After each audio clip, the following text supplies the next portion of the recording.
So the stock market today fell at around 1% across the board. And this is coming off the fact that the deadline for July 9th actually got extended all the way up to August now. Yet, in general, markets aren't really taking too much of a kind to this. Now, we also got news that there is new tariffs announced to bunch of other countries. In fact, we can see over here that these countries involve Bangladesh at 35%, Cambodia 36%, Indonesia 32%, Thailand 36%, Bosnia 30%, Tunisia 25%, and Serbia 35%. And again, this basically caused markets to generally fall at around 1% or so, with the Dow fell about 1%, 0.94, S&P falling 0.8, and the NASDAQ falling 0.92. And again, this is actually fairly surprising, seeing that the July 9th deadline got extended to August 1st. It has been reported that the deadline previously set for July 9th has been extended to August 1st. This extension pertains to the implementation of the reciprocal tariffs announced by President Trump. So markets right now are not necessarily liking this. You got a decent amount of companies falling, as you guys see right here. But if we actually take a look at the heat map, we can clearly see that there is no particular orientation as to what is actually falling, in the sense that there's no concentration here. We pretty much have everything down all over the place with a few pockets of green. Actually, it's not even pockets, it's more of just companies at green. Palantir, for starters, gaining 3.54%. You got Uber gaining 3.26%, and a bunch of other ones that are decently in the green, though I guess the greenest sector would have been the consumer defensives, which is actually the most green one that we have in this whole entire heat map.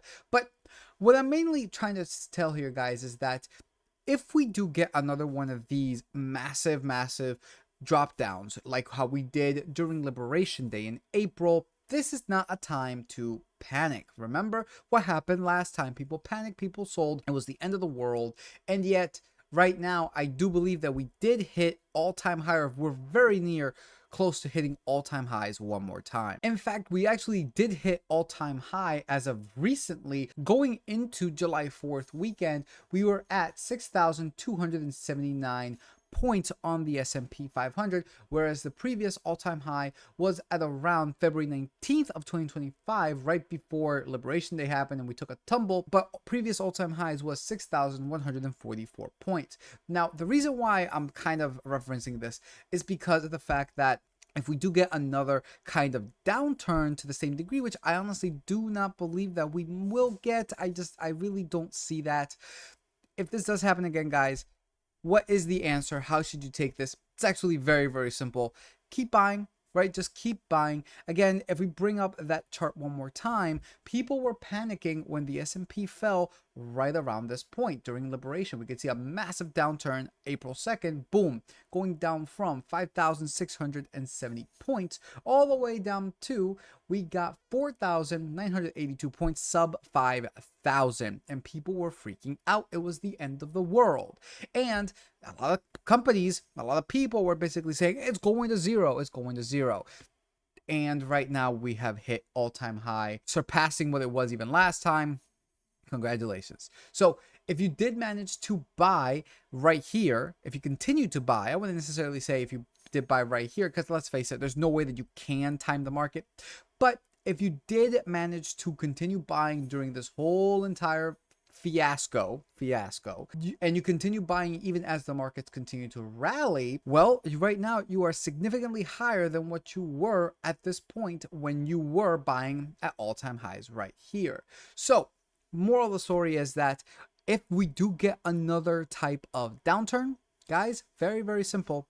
Just keep buying. That really is it. Because when you keep buying into indices, for example, S&P 500, or even things like SCHD, which today it fell 1.06%. In fact, we're almost about to be sub $27 again. You are locking in, guys, a massive yield. Now, when Liberation Day happened, SCHD gained a yield of 4%. It's actually more than 4% at one point. In fact, if we actually take a look at the dividend yield, we could take a look at what it was at peak, and right there on, what is this specific date, on April 8th, when a few days after Liberation Day happened, SCHD went almost as high as, what is that, 4.2%, 4.25% dividend yield. And obviously now the fact that markets have risen, the yield will go down on this. Still though, a nice respectable yield overall of 3.75%, but not 4 plus. So if you did manage to buy this ETF, for example, when things were crashing, you just locked in a 4% yield. In fact, it'll probably be a lot more as time passes, and this ETF continues to raise its dividend as time passes. Not to mention that you also have other ETFs, for example, like JEPQ, cover call ETF. It's a little bit different. However, still no NAV decay as I'm aware of, and well, it did fall today 0.24%.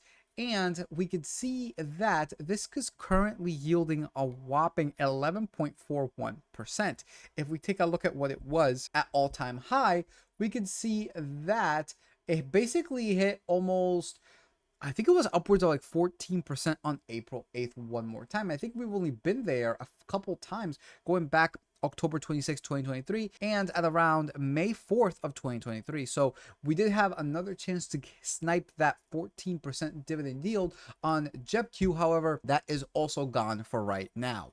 But the point that I'm trying to say here is that, guys, if the markets were to fall, to the same degree that we just had back in April, for any capacity, right? We could have war, we could have the big beautiful bill just passed, and we've covered this on another episode, in fact, or another video. In fact, here is the video where we discussed it. It's a little bit long, but we still discussed the big beautiful bill on it. If things just continue to fall, guys, the best thing to do is just to continue to buy, because the worst case scenario is that it goes to zero.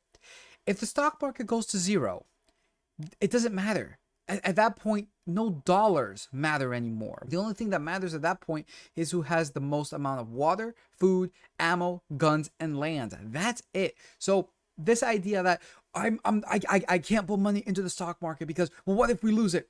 You only lose it if you sell at a loss. And even that is a strategy that you can implement, which is dollar cost averaging. But the overall best thing to do when things are down, it is to continue to buy. I'm not going to tell you what to buy. Ideally, just buy the market, buy the S&P 500, just buy into the US economy. But if you do plan to buy specific companies or specific ETFs, understand that there is risk to that.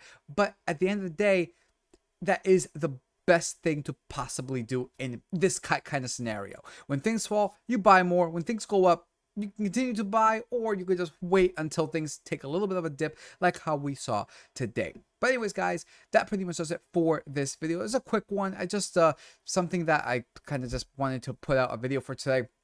And I figured, you know what, let's just talk about the elephant in the room, that if we do get another downturn, don't panic. Buy. Just continue to buy. It'll be all right. And we just saw evidence of that. People were panicking on April 2nd.